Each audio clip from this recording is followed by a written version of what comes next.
BJP गठबंधन की राजनीति के सिद्धांतों का सख्ती से पालन करेगी, लेकिन वो किसी भी तरीके की दादागिरी या मनमानी बर्दाश्त नहीं करेगी। शनिवार को धुमाछोड़ा में आयोजित एक जनसभा को संबोधित करते हुए मुख्यमंत्री डॉक्टर मानिक शाह ने यही बात कही।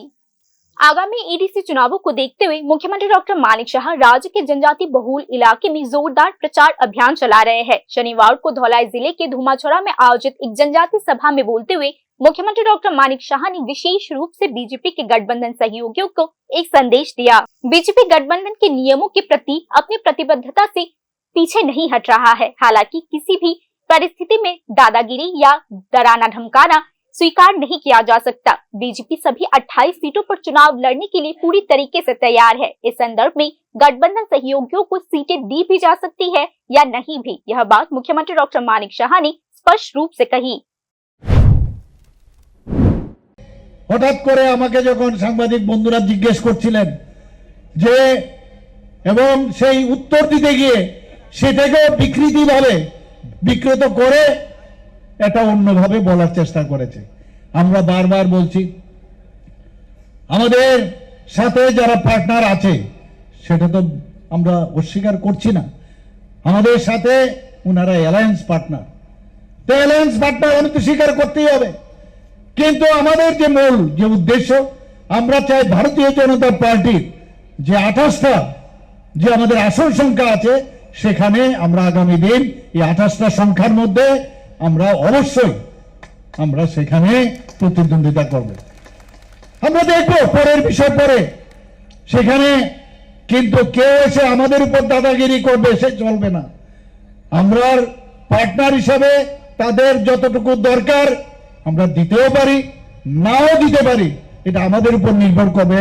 কারণ আমরা কাউকে ছাড়তে চাই না। ভারতীয় জনতা পার্টির যে ধর্ম, আমরা জোট ধর্ম আমরা পালন করি, সেটা তো পরের বিষয়, কিন্তু আমাদের টার্গেট 28টাই 28টা, এটা আমি ক্লিয়ার করে দিতে চাই বন্ধুগণ। এডিসির উন্নয়ন করতে হলে বিজেপি শেষ কথা বিষয়টি বুঝতে পারছে জনজাতি অংশের মানুষ বলে এদিন উল্লেখ করেন মুখ্যমন্ত্রী ডাক্তার মানিক শাহ।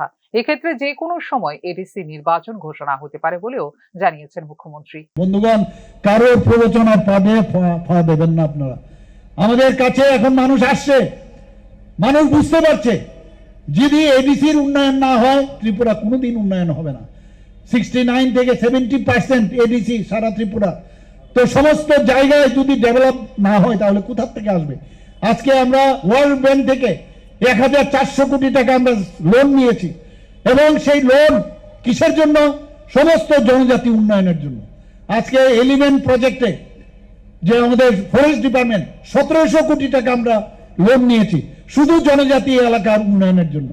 আমরা আজকে যদি এখানে ইন্দো জার্মান কোলাবোরেশন, ইন্দো জার্মানের থেকে ওনাদের থেকে সমস্ত জনজাতি এলাকায় আজকে আমরা জায়গা প্রজেক্টের যদি কথা বলি সেখানেও জনজাতি এলাকায় আমাদের মেইন টার্গেট হচ্ছে এতদিন ধরে জনজাতিদের যারা উন্নয়ন করেনি এবং এখনো সে বিভিন্ন চিন্তা ভাবনায় আছেন তারা কিন্তু মুরগেশ্বরকে বাস করেন। বন্ধুগণ, এখন মানুষ বুঝতে পারছে, আর গায়ের জোর দিয়ে ভারতীয় জনতা পার্টিকে আটকে রাখার কোনো স্কোপ নেই। বন্ধুগণ, আমি আবার বলছি, আগে আমি বলছি যে আমাদের যেখানে আমাদের ভারতীয় জনতা পার্টি বলছে যে ন্যাশনাল পার্টিকে আমাদের এই ডিসি এলাকায় ঢুকতেই দেবে না, এক এক সময় বলছিল কিনা ঢুকতেই যাবে না, আমরা বেশি করে আরো যাবো মানুষের কাছে, এবং আমরা এখন আসছি, মানুষ বুঝতে পারছে, এবং এইভাবে সন্ত্রাস করে আমাদেরকে আটকাতে পারবে না।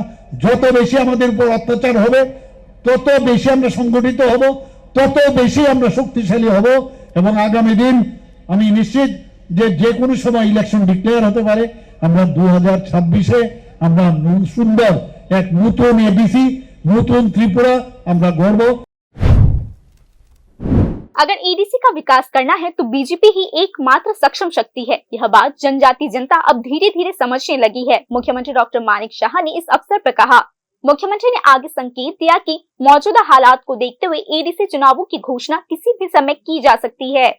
टीटीएडीसी के आगामी चुनावों से पहले हर राजनीतिक दल अभी से सीटों के बंटवारे को लेकर अपनी राजनीति बनाने की कोशिश कर रही है, क्योंकि राज्य की मुख्य विपक्षी पार्टी सीपीआईएम पहले ही 28 सीटों के लिए अपने उम्मीदवारों की सूची जारी कर चुकी है। इसीलिए अब राजनीतिक गलियारों में सत्ताधारी बीजेपी और उसके गठबंधन सहयोगी टिप्रामोथा के उम्मीदवार की सूची जारी होने के इंतजार बाकी है। हालांकि आगामी एडीसी चुनावों के लिए बीजेपी और टिपरामाथा के बीच सीटों के बंटवारे को लेकर संभावित समझौते का रूपरेखा क्या होगा, यह राजनीतिक पर्यवेक्षकों के लिए अभी भी स्पष्ट नहीं है।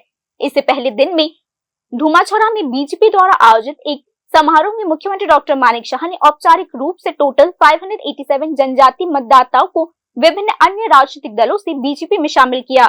Bureau report, news now.